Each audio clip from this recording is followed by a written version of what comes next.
ఇరేడా, India renewable energy development agency, green hydrogen, EV infra వంటి భవిష్యత్ రంగాల్లోకి అడుగుపెడుతోంది.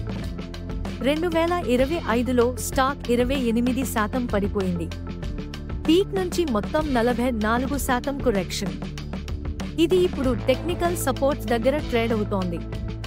Q1 FY26లో loan sanction గత సంవత్సరంతో పోలిస్తే 29% పెరిగి 11,740 కోట్లకు చేరుకున్నాయి మరియు డిస్బర్స్మెంట్స్ 31% పెరిగి 6,981 కోట్లకు చేరుకున్నాయి. లోన్ బుక్ గత సంవత్సరంతో పోలిస్తే 27% పెరిగి దాదాపు 79,960 కోట్లకు చేరుకుంది.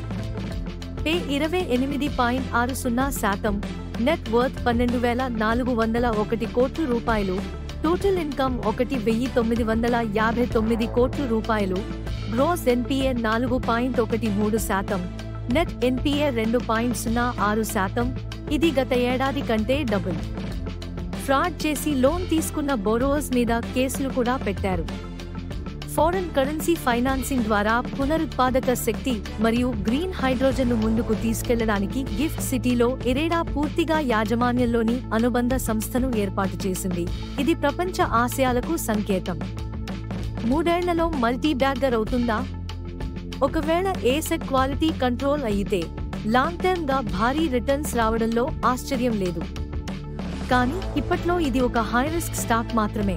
ఇరేడా ఫండమెంటల్స్ బలంగా ఉన్నా స్టాక్ సెంటిమెంట్ బలహీనంగా ఉంది.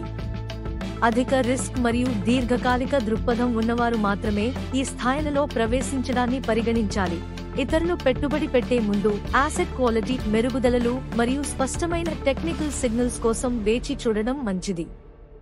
ఇలాంటి మార్కెట్ బేస్డ్ స్టాక్ విశ్లేషణలు మరిన్ని తెలుసుకోవాలంటే మా ఛానల్ స్టాక్ మార్కెట్ విస్పరర్స్ ను సబ్స్క్రైబ్ చేయండి.